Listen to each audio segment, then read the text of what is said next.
He writes investments and finance articles for Business Mirror and Money Sense magazine, and is a regular guest or resource person in investment and business talks in our country. Ladies and gentlemen, without further ado, let's welcome our guest for today, our very own friend in the industry, Mr. Alijeffty C. Gonzales. Hello, good afternoon, everybody. Congratulations sa mga awardee. Thank you, bro, for inviting me. Now let me bring up my slides.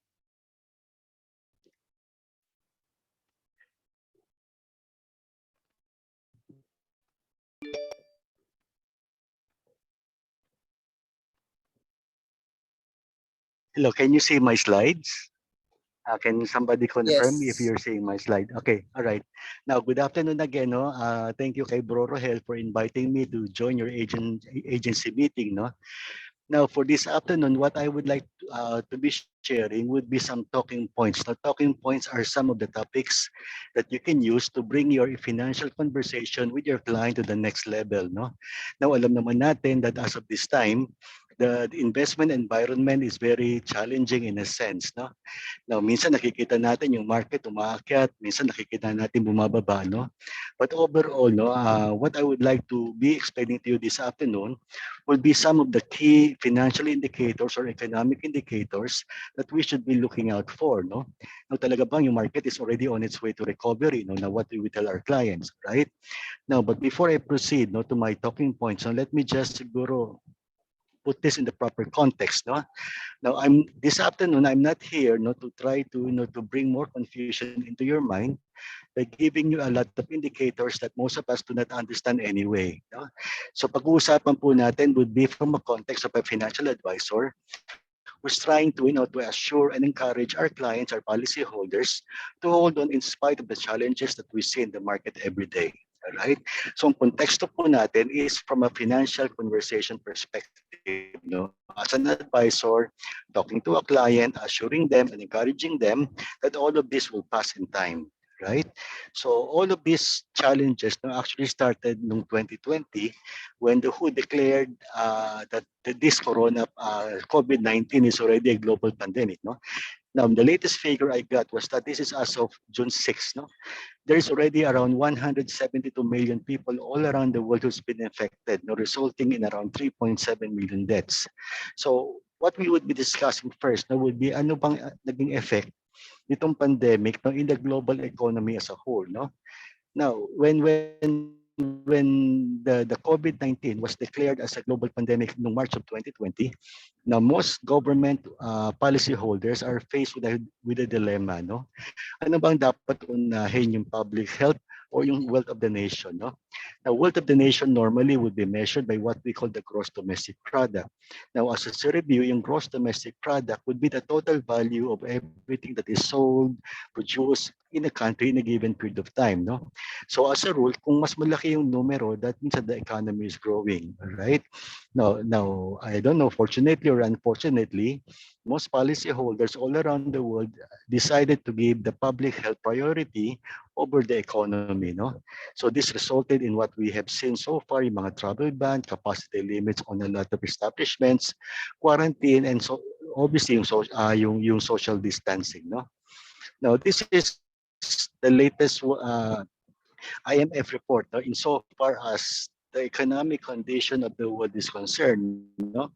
Kung mapapansin po natin, halos wala pong pinatawad, halos lahat po ng bansa all around the world is experiencing what we call recession. Now, recession is an economic term wherein we describe yung pong pagbaba ng GDP for 2 consecutive quarters, right? So since March of 2020, the GDP number all around the world has been dropping, right? So this is the overall picture globally. Now let's try to look at what happened in the Philippines, right? Now, we mentioned earlier that that the public health welfare was given priority over economic growth, no? So nagkaroon ng mga shutdown, capacity limit, etc., quarantine, etc., no? So one of the first economic indicators that we need to look at is obviously would be the unemployment rate, no? Now, as businesses close down, people will be laid off, right? We have seen the worst already in July of last year, no, when the unemployment reached almost 19%. Out of the 10.2 million employable Filipinos, no, nakita mo ang na-lay, right? Karoon po ng gradual opening economy, no, because of the, bumababa po yung number of infection. No? So we saw unemployment improve, no? From a high of almost 18%, it dropped to about 8.7%. This is as of the second quarter of this year.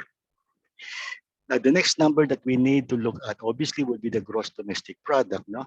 Now, yung pinaka-negative impact ng ating GDP happened middle of last year, July, no? Wherein yung gross domestic product natin dropped by almost 17%, no?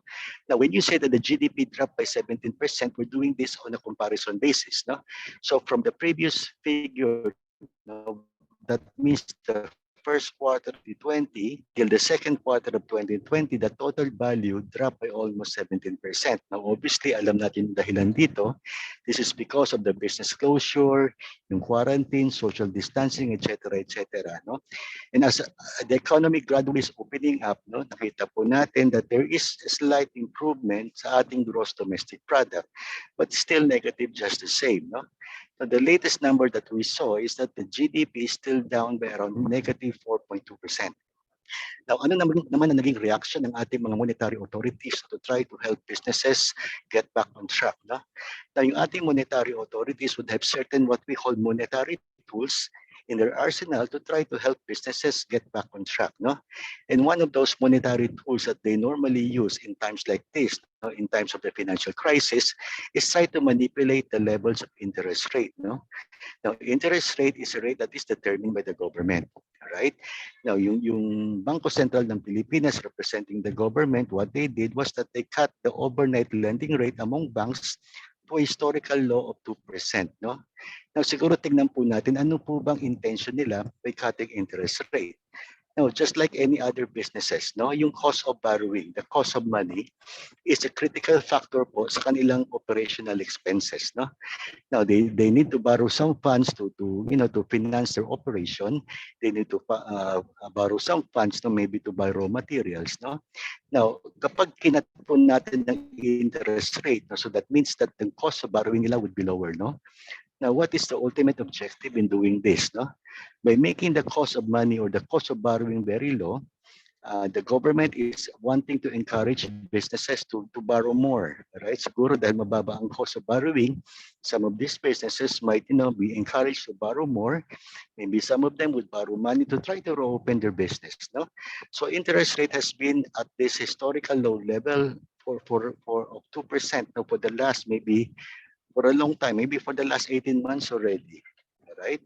Now, yung interest rate cutting to this particular low level is good for borrowers. The people borrowing money, syempre mababa yung maganda po kapag mababang interest rate, no? But on the flip side, no, if interest rate is low, this would have certain negative impact on people who is saving money. Right? So hindi po lahat ng bagay na ginagawa is all good for everybody. Meron po tinatawag na mga unintended consequences, no, which we will talk about more later. Now, the next data that we need to see is yung effect ng low interest rate on inflation. No, now, I mentioned earlier, no, kapag mababa ang interest rate, this is actually good for companies, for people borrowing money. But what about its effect on people saving money? No? Ang nagiging effect po niya is that the rate of inflation becomes higher. No? Now, you have to remember that inflation is what? Inflation is the increase of the prices of goods and services. No? And one of the factors that causes inflation to rise is the the increase of money, the amount of money in circulation. And the increase of amount of money in circulation is basically determined by the cost of borrowing. No? So kapag mura ang interest rate, the immediate effect will be there will be more money circulating around. If there would be no increase in production like what has happened last year, tataas po yung presyo, no? So inflation has been at a level of 4% on a quarterly basis for the most of the last 18 months, no? So tignan man natin kung ano effect nito sa ating investment environment, no? For our investment environment, I would like to use the Philippine Stock Exchange Index as the basis, no? Dahil most of us, no, most of us financial advisors, no, offering process value will be tied to the value of the Philippine Stock Exchange Index, no? Now, i-review lang po natin, ano po ba itong Philippine Stock Exchange Index na tinitignan natin, no? Now, as you all know, there is around 270 different stocks listed in the Philippine stock market, right? Now, if a client would be asking me, Jeff, ano nangyari sa market, it would be very tedious, no, and very difficult to try to quote each and every company listed in the market. So we need a representative value to give us at least an indication on where the market is going. Right? So what most organized exchanges have done, including the Philippine Stock Exchange, is to select a group of companies that would be representative of the market as a whole. No? So sa atin sa Philippine Stock Exchange Index, what the PSE management has done is select the 30 biggest market capitalized listed companies in the market. So that means ito po yung 30 sa pinakamalalaking kumpanya in terms of market capitalization. No? Now, market capitalization is the value of the company based on its amount of shares listed and based on its price in the market. Right? Now, ang nakikita po natin ngayon would be the PSE chart, no? Since January of 2020 until last July 2, no? Which is the last day I have updated this. No? Now, if you look at this, now each of these dots that you see here represents the movement of the PSE index for 1 week. PSE index is not the whole market, no? PSE index is just a composite price of 30 of the biggest market capitalized listed stock in the market. All right? Now, kung mapapansin po natin, no, nung January 2020, the index is actually doing at 7,839. And then around March of 2020, na-declare na po na global pandemic ng COVID-19, no, resulting in a lot of restriction on businesses. Bumagsak po yung stock PSE index na from 7,003, it went down to around 4,778, no? And as the opening or as the economy started to gradually opening up, nagkaroon po ng recovery, we finally ended the year at 7,139. Ito po yung closing ng market as of the end of last year, right? Now, beginning this point, no, is the market movement for the first half of this year, no, at least until the end of June, no? So from 7,139, the market actually dropped to a low of almost 6,000. This is what maybe 4 or 5 weeks ago. No, now from then it has now recovered to 7,000. No, this is as of July 2. But if you've been tracking the market, you would have noted that in the last 2 to 3 days, bumagsak huli siya to a level of around 6,008 or 6,007 to 6,008. No, and the reason being given is that at 7,000 level, no, the market has encountered a lot of selling pressure, right? So siguro dito let's try to understand, no, ano po bang impact ng buying pressure or selling pressure in the stock market, no? Now, would you believe if I tell you that a majority of the people investing in the Philippine stock market are not Filipinos, no? If you look at the trading volume every day in the Philippine Stock Exchange, you would have noted that more than 50% of the trading volume. No, trading volume is what? This is the total value of all buying and selling done in the market. No, yung trading volume are foreign source. No, ibig pong sabihin more than 50% of the investors in the Philippine Stock Exchange are not actually Filipinos but foreigners. Alright? Now, ano namang impact nito sa atin, no? Now, because most of the investors in the market, in so far as the trading volume is concerned, are foreigners, no? Hindi lang po local economic data ang tinitignan nila whenever they decide whether to buy or to sell. Okay? Nagkakaroon po sila ng comparison with other countries in Asia. Right? Siyempre, pag foreign investor ako, I would have a choice whether to invest in the Philippines, invest in Korea, maybe invest in Malaysia or Indonesia. No? So I would have that choice. Okay?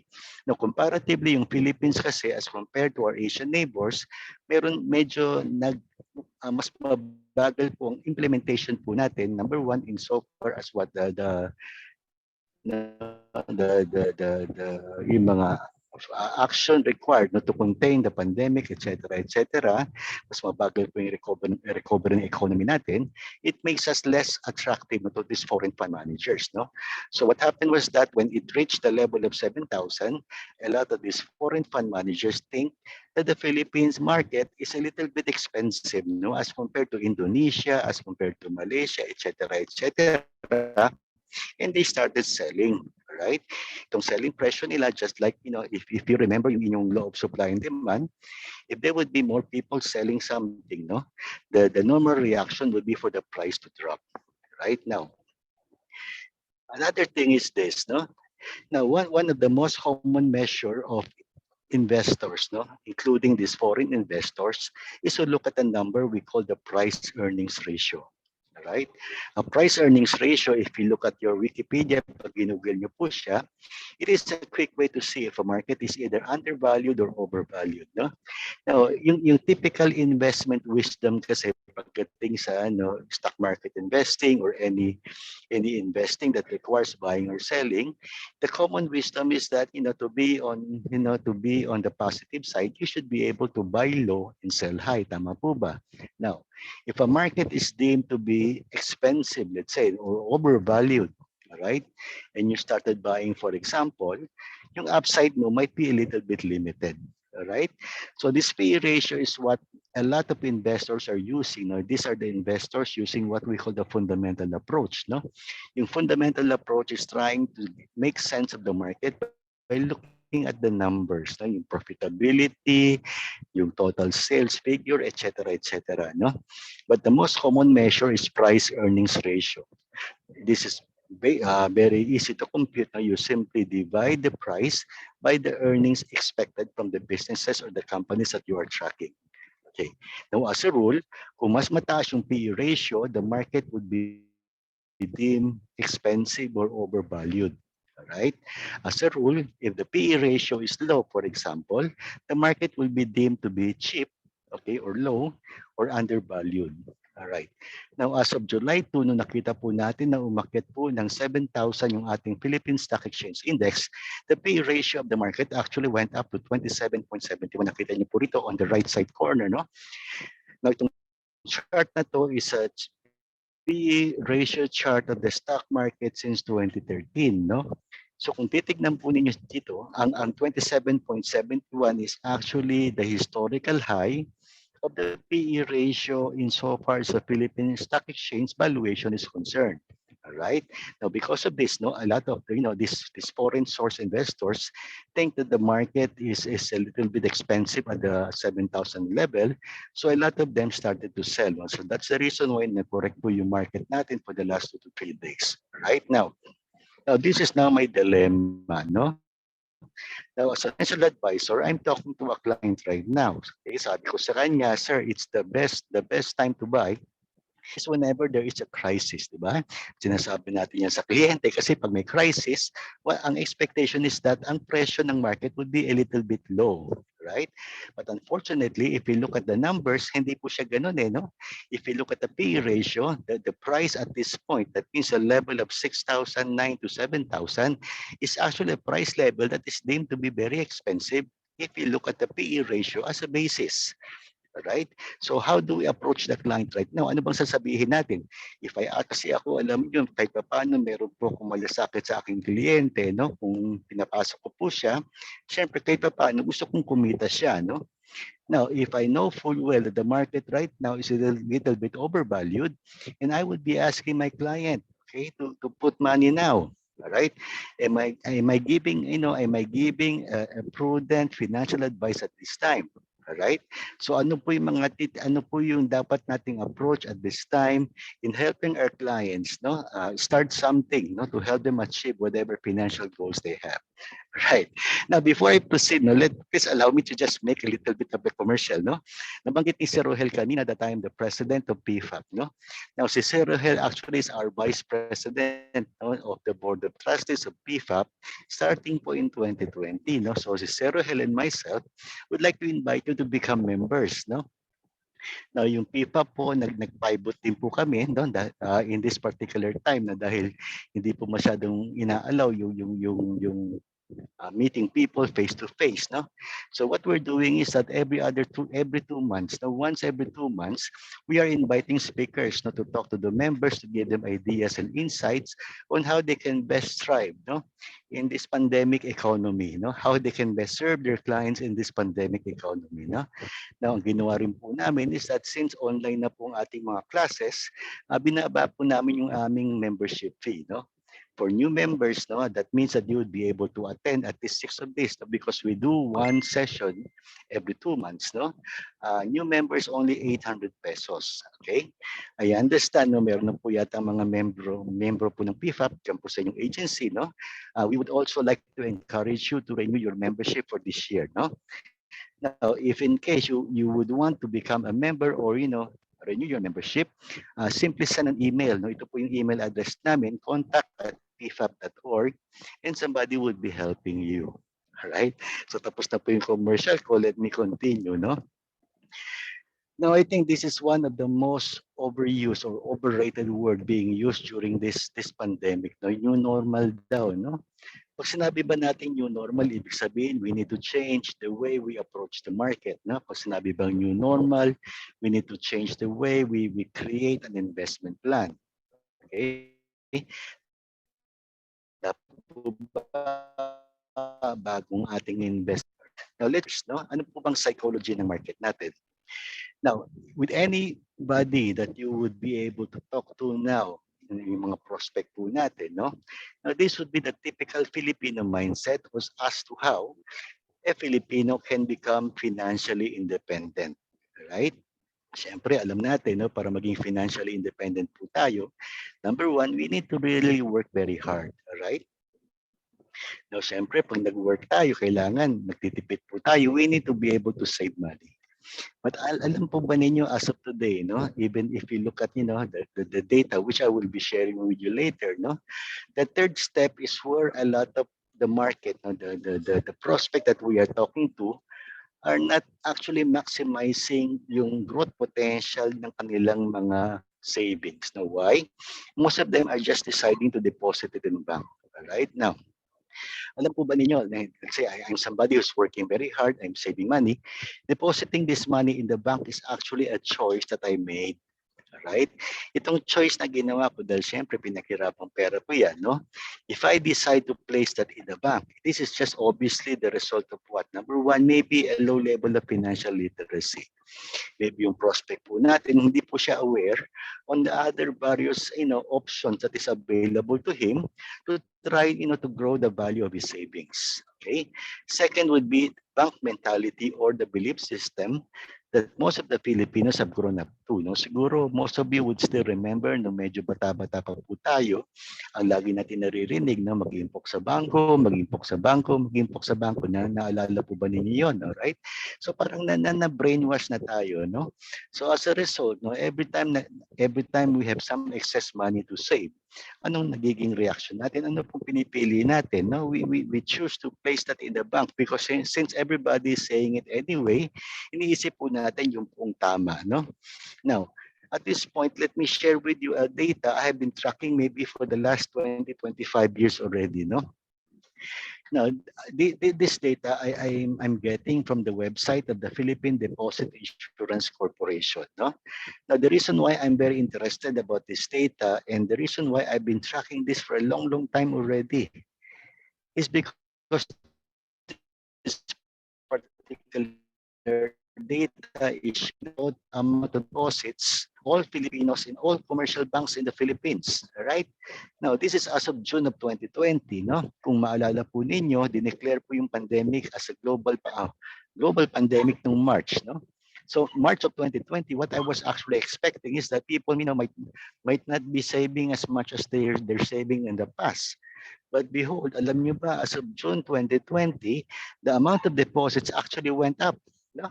It's now around 14.2 trillion pesos. No? Hindi to 14.2 million. This is, meron pang ani na zero na kasunod to. No?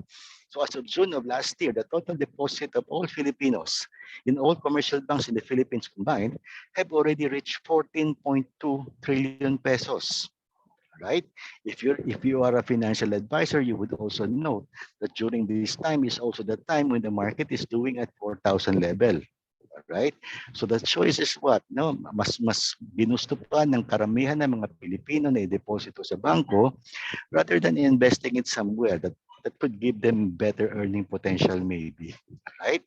Now, kinuros reference ko po to with another data set that you can find in the website of PDIC, no? Now, this shows the total, the average deposit size of all of these accounts in the Philippine banking system. Right now, makikita po ninyo, hinighlight ko po, no, 50,000 to 60,000, there's actually 996 accounts, no, with an average balance of 50,000 to 60,000. And out of these 996,000, ang total value po niya is 53 billion. No? Pero this is not what I would want you to see. No? I want you to see this. Right? Alam po ba ninyo that as of today, there are around 330,000 accounts wherein the average balance is more than 5 million pesos. Nakita nyo dito sa baba? 330,000 accounts wherein the average balance of the deposit size is more than 5 million pesos. Now, the reason why I'm so obsessed about this data is because, why would anybody place, keep 5 million pesos or more than 5 million pesos in a savings account? Alam po, for example, I would have the opportunity to ask these people as to why they're saving money in the bank. Now, I'm sure some of them would tell me, Jeff, itong perang to kaya ko iniipon sa bangko, I'm setting it aside for an emergency. Okay lang yun, walang problema, no? Dahil for emergency use, a bank is the best place to keep that portion of your money. Right? But what if I ask these people and some of them would tell me, Jeff, the reason why I'm saving money from the bank is because I'm keeping this for my retirement. All right, sir. Tatanungin natin siya, kailan niyo ba balak mag-retire? I plan to eventually retire, maybe 10 years from now. For example, if I would be able to ask some of these people as to why they're keeping a large amount of money in the bank, and they would tell me, Jeff, the reason why I'm saving a lot of money in the bank is because I'm preparing for my kids' college education. Now, kailan po ba magkukulehiyo anak nyo? Ang anak niya ngayon 5 years old pa lang. So that means that this prospect won't be using the money for at least another 10 years. The question is, bakit nasa bangko? All right? So the reason why I'd like to mention this is because this would be the common mentality of a typical prospect that you would be talking to. All right? Meron bang pera sa merkado? Marami pong pera sa merkado. There's around 14 trillion sitting there in a savings account. And out of those amount of money there, 330,000 of them is currently maintaining a balance of at least 5 million pesos or more. Now, as a financial advisor, I think this is one thing that I need to address, right? Now, at this point, let me share with you one of my oldest slides. No? Now, nabanggit po kanina nung I was introduced by ni Bro Rohel, is that I am a registered financial planner. No? As a matter of fact, I teach sa RFP. I handle po yung investment management class of RFP candidates po in the Philippines, and I've been doing this I think since 2004. No? Anyway, this is one of my oldest slides. No? I've been using this slide since 2004. Now, the reason why this is my favorite slide and the slide I always use is because it shows a picture of a gentleman who happens to be the star of a P.T. Barnum circus. Na? Yung mga circus po kasi is a very popular phenomenon po at the turn of the century sa Amerika. Alam niyo naman po yung circus na napanood niyo in The Greatest Show on Earth, etc. No? Now, actually, this is a picture of the star of the P.T. Barnum circus. Kaya po siya star ng circus na to is because of his performance. No? Yung performance po niya is that he's putting his head in the mouth of the lion. Okay, nilalagay po niya yung ulo niya, ay yung ulo po niya sa bibig po ng leon. Alright? He was able to perform this for 17 times. He was able to perform this for 17 times. So siguro at this point, you need to ask me, no? Jeff, bakit 17 times lang? Because on the 18th time that he attempted to do this performance, siguro masama gising ng leon, kinagat siya, namatay siya. All right. So what is the lesson here? No. Now, just because you keep getting away with it doesn't mean you're not taking any risk. Eh? Now, this person thinks that he could get away with it because he's done that for 17 times already. Not realizing that on the 18th time, no, masama gising ng leon, kinagat siya, namamatay siya. Right? So what is my point here? Gusto ko lang po kasi i-relate siya doon sa ating pinag-usapan. No? Now, why is it that somebody would keep 5 million pesos of their hard-earned money in a savings account? Now, why would somebody do that? Right? Now, hindi lang po reason eh, no? Maybe it's a choice eh, no? Now, what influences this choice? Na bakit yun ang pinipili po nila? Right? Now, one of the things I discovered early on is this, no? Now, marami po sa atin has this belief that if I deposit my money in the bank, I'm just simply saving my money. Right? Kapag nag-deposito ka ba ng pera, let's say sa BDO, are you saving or investing? I'm sure most of you would tell me na you're just saving money. You know, this is wrong eh. Right? Ano po ba talaga ang ibig sabihin ng saving and investing? No? Now, for example, today I have 10,000 pesos which I decided to save. All right? Question, ano ang choice ko? All right. If yung choice ko is to keep possession of that money, ibig sabihin hawak ko pa din yung perang yan, that means I keep it in my pocket, I keep it in my house, I put it under my bed, etc. I retain possession, I am saving money. But alam po ba ninyo that as soon as I transfer possession, I am already investing. If I let go of the possession of that money, I am already investing. Kapag po nag-decide po ako na i-deposito po yung perang sinave ko na 10,000 pesos sa BPI, am I transferring possession? Sino po ba may hawak ng pera ko? Right? This is a very important point, especially when you talk to your clients. As alam nyo, if somebody still believes that, you know, depositing money in the bank is just saving money, alam nyo po kanyang mindset. All right? Now, would you still recall how much interest rate are you getting from your savings account? Siguro, you know, 1%, maybe 0.5%. No, later I'm going to give you the average interest rate now. All right? For most people, okay lang sa kanila kahit mababa interest eh. Kasi iniisip nila, savings lang naman yan, okay lang walang interest, at least it is safe. Right? Now, this is where a lot of people is wrong. This is why a lot of people are making the wrong choices. They need to realize that as soon as they let go of possession of their savings, they are already investing. Alam po ninyo, kapag nabago niyo po ang isip ng inyong mga prospect regarding this point, okay, you know what would happen. If people simply realize that every time they deposit their money in the bank, they are already investing money, magbabago po expectations nila. Alright? Ano pong expectation na kapag kayo nag-invest ng pera, anong unang expectation po ninyo? You know, at the very least, no, I expect a decent rate of return. Alright? Now, kapag ibig sabihin, hindi na po ako makukontento doon sa mababang interest kasi I'm investing eh. If I invest, ibig sabihin there is a chance I might not be able to get my money back.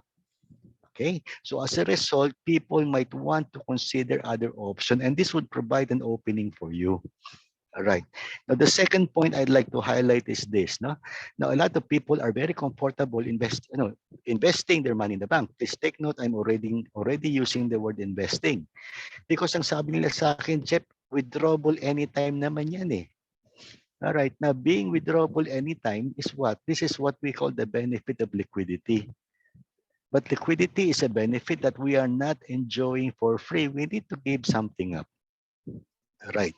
Tinanong ko po kayo kanina, ano po ba average interest rate of a savings account? Now, this is the average interest rate of a savings account today, 0.0875. Bakit napakababa ng interest? Kasi withdrawable anytime. I'm sure most of you would be very familiar with the 30-day time deposit. Alam niyo yung 30-day time deposit, di ba? Now, what is the average rate right now? It's around 2%. Now, my question is this, no, bakit po mas mataas ang interest ng 30-day time deposit relative to a savings account? Sa time deposit kasi, you're consciously telling the bank na, hey, Mr. Bank, hindi ko gagalawin yung pera ko for 30 days. Do you know what you're doing? You're consciously giving up on the benefit of liquidity for 30 days. And as a result, what happened? The bank gives you more. So what am I saying? All right, yung liquidity po, the ability to withdraw your money anytime, which is liquidity, is a benefit that we are paying for. We are paying for that in the form of what? Accepting a lower rate of interest. All right? So ano po yung basic strategy that we can teach our clients? All right? Now, ganito sir, no? Ano po bang dahilan why you're keeping that so much money in the bank right now? Ang sabi ng prospect ko sa akin, no? Jeff, I'm keeping this for my retirement. Now, kailan po ba retirement niyo, sir? Maybe 10 years from now. Now, one of the value that we can give this prospect as a financial advisor is this, all right? Sir, you need to be conscious of this. Do you want your money to grow? Kailan mo ba kailangan yung pera mo? 10 years from now. So between now and 10 years from now, ang kailangan mo is for your money to grow. Tama po ba? And how do you make it happen? You need to make a conscious decision to keep it invested for as long as you can. Right? Tignan niyo po itong chart na to, no? For a very liquid investment that is withdrawable anytime, masyadong mababa kasi you're paying for that benefit of liquidity. But if you extend the holding period for just 30 days, look at how much you would be getting. If you won't be touching the money for at least 10 years, you might as well place this in a 10-year instrument and look at the rate of return that you would be getting. So this is what we call a trade-off decision. Trade-off decision means you need to choose one benefit over the other. The basic trade-off decision in a scenario like this is this, right? Do you want liquidity or do you want growth? Right? If you want liquidity, that means you can withdraw your money anytime. Forget about grow because your money will not grow. Do you want your money to grow? If the prospect said yes, all right? So anong kailangan niyang gawin? What does he consciously needs to decide? Sir, you need to be able to invest it for as long as you can. Because the longer the investment, the potential for growth would be much, much higher. So balik po tayo dun sa 14.7 trillion pesos in deposit kayo. Ito lang itatanong ko sa kanila, did you consider inflation? Right? How much is inflation? 4%. How much are you earning? 0.0875. Now, is that bad? That's very bad. Why? Because inflation generally destroys value. Okay? Sabi ng prospect, guaranteed naman ng PDIC yan, I can withdraw that money anytime. Right now, are you aware of the concept of what we call negative compounding? Now, compounding as a term has a very positive impact on the mind of any typical investor. Sabi kasi ni Albert Einstein, compounding is the eighth miracle in the world. No? Compounding is how you grow your money in a very exponential manner. Pero alam niyo, compounding is only good if the factor is positive, no? Kailan po nagiging negative ang compounding? All right? If you're not earning enough to beat the effects of inflation, that's when negative compounding happen. Out of those, 14 trillion belonging to 10 million depositors right now, how long have they been depositors, loyal depositors of their bank? Tinanong ko si ma'am, gano'ng katagal ka na bang depositor ng BPI? Sabi ni ma'am sa akin, alam mo Jeff, I'm a loyal depositor of BPI for the last 20 years. Pinagmalaki pa. Sabi ko, sir, ikaw sir, gano'ng katagal ka na bang kliyente ng Metrobank? Sabi ni sir sa akin, alam mo Jeff, I'm a happy depositor, loyal depositor of Metrobank for the last 30 years. Malaki pa. Right? Now, in the last 30 years, in the last 20 years, how many times did the interest that you're getting from your savings account has beaten inflation? Siguro nilawalas lang masabi. No? So this is just an illustration. No? Now, let's say today I have some money set aside, 10,000, 50,000, or whatever. Money which I already intended to set aside for my eventual retirement, let's say 10 years from now. But because of bank mentality, because I want to be able to withdraw my money anytime and all of those, wrong belief system, I decided to just deposit that money in the bank. Okay? Let's say yung aking nakukuhang interest ngayon is just 0.25. No? I place 0.25 para madaling bilangin. No? Now, the money I'm saving today, obviously, I have the intention of spending this money in the future. And then yung future spending power ko, obviously, would be affected by what would be the price of the future. All right. And the price of goods and services in the future will be affected by the rate of increase of its prices, which is inflation. All right. Now, let's say ang kinikita ng pera ko sa bangko is 0.25 and the rate inflation is just 2.85. Do you know the negative compounding rate per year is 2.6%? That is the difference between these two numbers. Okay lang kapag isang taon di ba? I lose 2.6% inflation, parang hindi siya nakakatakot. Pero over time, do you know, in 5 years, no, kapag kinumpang mo yung 2.6% per year na yan, it's gonna become 14% in 5 years. And in 20 years, it's gonna be negative 67% loss in my spending power. Now, let's go back to that person who's setting aside money now, diligently working so hard. All right? Work hard, save money, deposit everything money in the bank kasi may pangarap siya eh. Ang pangarap niya is that he wants to enjoy a very comfortable retirement. So ito ginagawa niya, working so hard, saving money, depositing money in the bank 20 years from now. Now, what will he realize 20 years from now? That the value of his money in the bank is not enough to afford him with the cost of a comfortable retirement. So ito yung sinasabi ko no? From this step 1 to step 4, ito yung I've done this for 17 times. Akala nung star of the show no? He's not committing any risk. When will he realize na yung ginagawa niya mali na? Right now, kapag gagamitin na niya yung pera niya, and this is the time na dumating na yung time to spend the money for the actualization of any financial goal. Alam niyo, this is a very sad thing, I'm sure you have known people na naghihirap ngayon when they retired because what? Hindi sila nakapag-save ng pera nung kumikita pa sila. Pero this is very sad. Alam niyo, in a sense, why this happened to somebody who's working very hard. This happened to somebody who's saving money regularly. Saan lang siya nagkamali? Nagkamali lang siya ng choice. No? The money is intended for his retirement 20 years from now. At nakalagay lang sa bangko. So as a result, what happened? No? The earnings he's getting from his bank is never enough to beat the effects of inflation. So as a result, he's suffering from negative compounding year after year after year. Now, when would he realize na mali pala ginagawa niya? He would only realize this kapag gagamitin na niya ang pera, which is the time that he retires. And by then, it's gonna be too late. 65 years old ka na. Akala mo yung perang naipon mo enough for you to retire comfortably. And you would realize, 4 or 5 years after you retire, ubus na pera mo. Sad, di ba?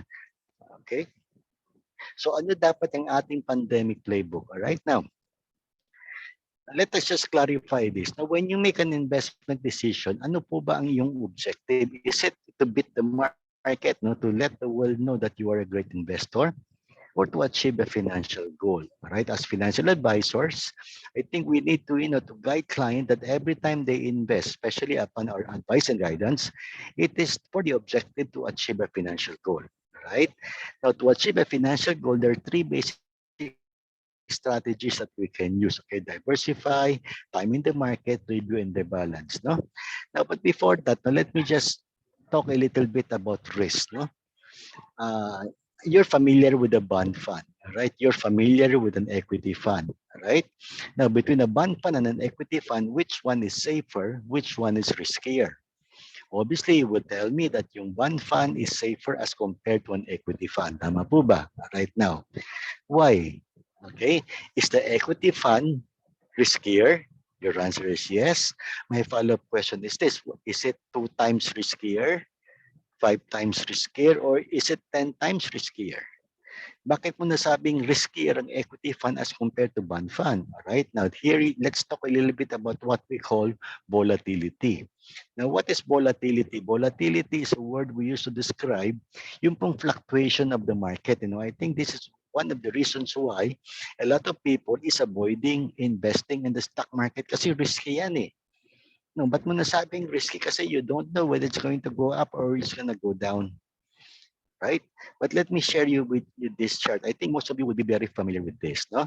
Now, over the long term, all academic studies have shown that over the long term, the stock market almost always goes up. Right now, this is the most popular chart that I know a lot of us has used already. Now, hindi lang po first time na nangyari itong crisis na dinadanas po natin ngayon. No? If you recall, 1997, we had the Asian financial crisis, we had the dot-com global, but again, the market over the long term almost always goes up. All right. Now, having said that, no, may na-encounter akong kliyente. No? Jeff, di naman totoo yung chart na pinapakita mo sa akin eh.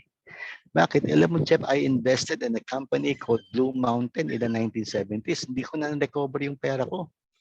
Akala ko ba over the long term, umaakit yung stock prices? Alright? Now, recently, let me give you an example. Alright? Now, ang tanong ko, kapamilya ka ba? Now, for some of you, it's quite fortunate to be able to invest in shares of stock in ABS-CBN. No? Na medyo malabo po yung forecast niya. Not until such time that it will be able to get a new franchise, wala po yatang pag-asa. Alright? So, Jeff, let's try to relate this to long-term chart na pinakita mo. Alright, what if I'm invested in ABS-CBN and you're telling me over the long term stock prices goes up? Jeff, niloloko mo ako eh. Okay? Now, alam nyo, hindi lang po ABS-CBN ang may problema ngayon. No? Now, when I check on the website of the Philippine Stock Exchange, these are actually just some of the companies that listed in the Philippine Stock Exchange. So at this point, siguro what I would be sharing with you is this, no? Yung pong long-term bias of the stock market, saan po siya applicable? All right? The long-term bias of the stock market is not applicable to a single stock. We talked about diversification earlier. No? Diversification is creating a portfolio of well-managed, profitable companies. Now, according to study, ilan ba dapat yung stock in an equity portfolio to be considered diversified?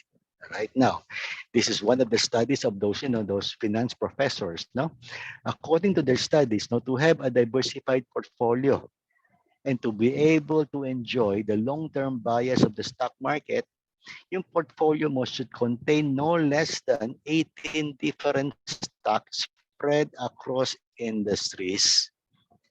So if you're investing in just a single company like ABS-CB and you cannot use the long-term bias of the stock market as a basis for deluding yourself, but over the long term, aakit yung presyo.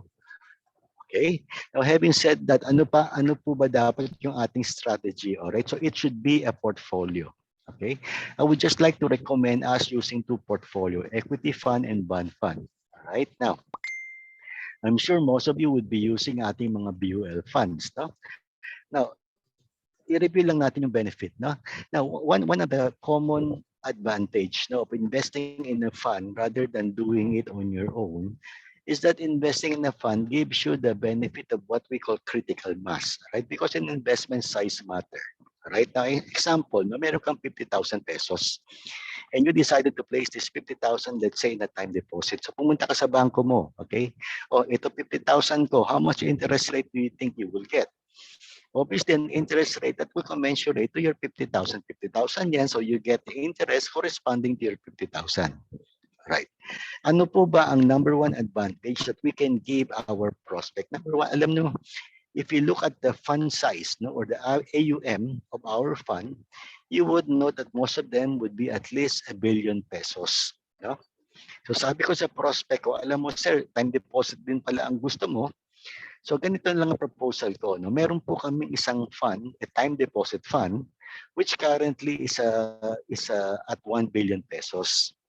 Instead of you going to the bank on your own, yung 50,000 mo, isama mo sa 1 billion namin, and then together we will go to the bank. Okay? So my question to you now would be, which do you think will higher interest? Yung 5,000 na pumunta ka or yung sinama mo sa 1 billion namin and we go to the bank together, which one do you think will get the higher interest? Now, this is the benefit of critical mass, no? Now, a lot of us is not emphasizing this point clearly enough, right?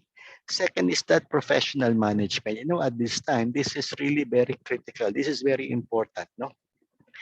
Narinig yun na yung mga pivot, adjusting to the new normal, etc., etc., no? Of the 270 different companies listed in the market, some of them would be able to adjust very well to the new normal. Okay?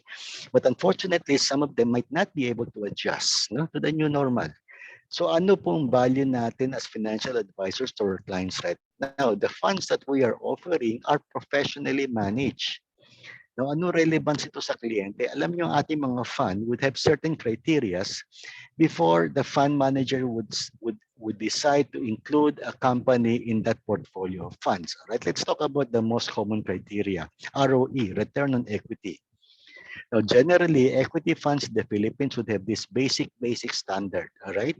Companies that are included in a blue chip fund, for example, should have at least an 8% ROE for 1 year. Ibig sabihin, pag 8% ng ROE mo, that's the only time you're qualified to be included in the fund. All right. Let's talk about our typical equity fund. Let's say as of today, 30 ang laman niya. Right?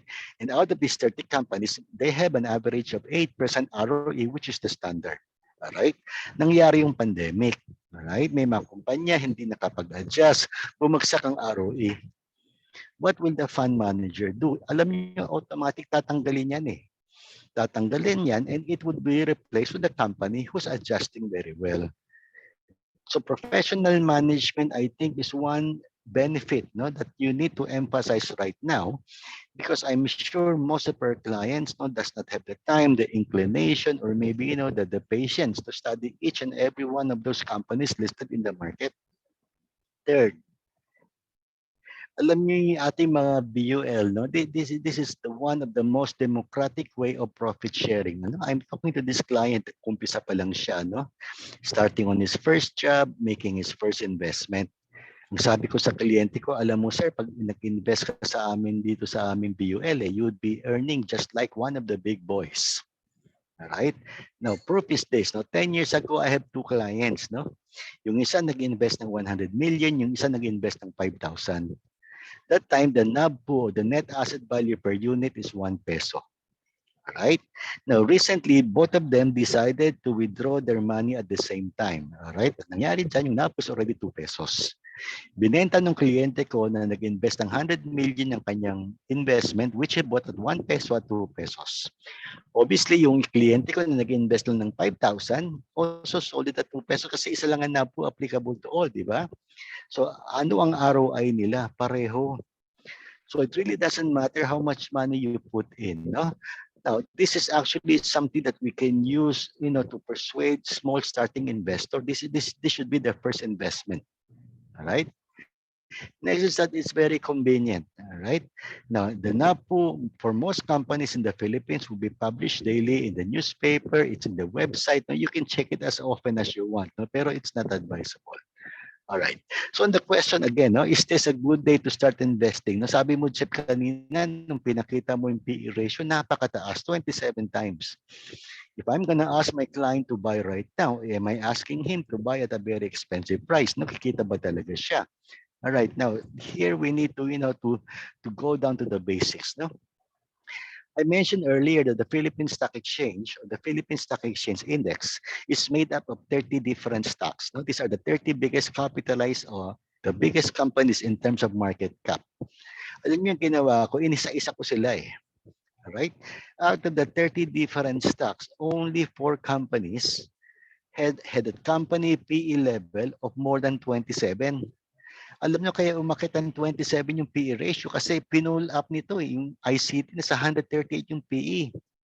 So if you take the average of the whole, obviously the whole PE ratio of the whole market or the physics will be very high. 23 out of 30 is below 19 times. So 19 times is the best. No? This is the median PE for the Philippine Stock Exchange for the last 20-25 years. So ibig sabihin, if you buy at a PE of at least 19 times or below, this is fair value. So 76% of the market is doing at fair value. So kaya lang mataas yung PE. No, I don't think a lot of investors is looking at the breakdown, but this is one value added we can give to clients. Kaya lang mataas yung PE ratio, sirs, because of ICT, because of SM, because of Jollibee. You take these four companies out, no, the average PE should be less than what? Should be around 19 times. Right? So is today a good day to start investing? Alam niyo ito, nakikita natin bear market. No? It has happened before. In the last 13 years, 12 na po ang bull market, 11 po yung bear market. This is the 12. Right? Nung bull market, the market increases by an average of 1.8 years to as long as 12.7 years. We're in sa bear market, the longest is only 2.8 years. Nung bear market, the market is down by 21 to 82. All right? Nung sa atin ba, ilan ba binagsak? 48%. So it's within the range. No? And when the market starts recovering, ano recovery rate niya? 60 up to 768%. The next strategy is what? Time in the market. Alam nyo, hindi, sabi ko nga, ano ba talaga objective when you decided to invest? Is it to beat the market, no? To prove to the world that you are a great investor, or simply to achieve a goal? No? If your objective is simply achieve a goal, you have to stay invested for as long as you can. For somebody who's fully invested, no, from a period of 1987 to 2019, they would have enjoyed a compounded return of 9.11% per year. If you're just like any typical person who wanted to time the market, getting in and out, etc., no, immediately, and you miss the best 10 days, babagsak po ng 5.4% ang kita mo. This is the average annual return. If you miss the 30 best trading days, babagsak po ng 1.2. Missing just 50 out of 8,000 days will put you in negative territory. So anong ibig sabihin nito? No? If you make that decision to invest, you need to keep it there for as long as you can. All right? What are the positive things that we see? Number one, herd immunity. Alam nyo yung Philippines, so I think this is one area wherein our government is doing very well. Right? In ASEAN member countries, out of 10 countries in ASEAN, alam po ba niyo, number 2 po tayo sa dami ng mga nabakunahan na. Now, the projection of the government is that in Metro Manila, which is the epicenter of this pandemic, by December, if we have around 5 to 6 million people fully, with 2 doses, we would reach what we call herd immunity. If that happens, the economy will start opening up. No? So this is now my question to my prospect. No? Dahil ba, sir, nagkaroon ng pandemic, hindi ka na magre-retire? Dahil ba nagkaroon ng pandemic, yung anak mo hindi mo napaparalin sa kolehiyo? Now, these are long-term goals. Right? For long-term goals, you need to place your money in a long-term investment. No? So ang ating suggestion would be equity fund and bond fund. Right now, this would be a very proactive strategy that we would like to recommend to our clients. Right. The time that your client decide to invest, let's say the index is doing at 7,000 level or below. Ang ating suggestion is not to put 100% in equity fund, but 60-40. All right. If the market corrected more to 6,400 level, what are we going to do? Now, the reason why we're putting at 60-40, because there is a reason for this. No? Now, I'm not that optimistic that the market would be recovering in a straight line. No? What I'm thinking is that the market would be recovering in a series of oscillation. Okay, may mga correction yan in between. All right. Starting with 60-40, ganito ang strategy sasabihin ko sa kliyente. If the market corrects, let's say to 6,000, for anong gagawin ko? All right. From the bond fund portfolio, I'm going to take 10% and move that to the stock portfolio. Gagawin kong 70-30. If the stock market corrected further and give me the chance, for example, at 5,600 level or below, ang gagawin ko is that I'm gonna take 10% more from the bond fund and place that in the stock fund. This is a big strategy to be able to take advantage of market volatility. So for a 1 million peso, for example, kapag 1 million ang binigay sa akin and then the time that I'm buying the fund, the level let's say is from 6,004 to 7,000, ang gagawin ko is that ang allocation ko would be 600 for equity fund and 400,000 for bonds, no? And adjust it accordingly. So just to summarize, no? Now, a lot of Filipinos still think that the formula for wealth, the formula for financial independence is what? Work hard. Tama yan, dapat we need to work hard. Save money, tama yan, we need to save money. But depositing everything to the bank, in the bank, is something that we need to teach them that it is not exactly the best way to do it. Right? Number one, it is now subject to inflation pressures, and it is expected to lose value over time, and this is guaranteed. Right now, what are the figures right now? Alam po ninyo, you need to realize that as of today, there's 1.43 million accounts na ang balance is more than a million. And out of this, 330,000 has balances of over 5 million. Now, we simply ask these people, bakit po pa nagsasave kayo ng pera? If they tell us, save itong perang to for my retirement, itong perang to for a future financial goal. If this future financial goal is just what, 5-10 years into the future, now we need to build a case that maybe the bank is not the best place to keep the money. All right. Now, our single pay BUL, I think, is the best product we can offer our clients today. Okay, this is a very opportunistic way. Nakita natin kanina, for every bear market, it is followed by a bull market. And the bull market lasts, what, an average of 2 years to as long as 12 years. Wherein the expected return is what? At least 80% to as much as 700%. Now, I don't know exactly when the market will recover, but I'm very confident that in 2, 3, 5 years down the road, the market would have recovered already. So on the question of, is this the best time to buy? This is still the best time to buy, right?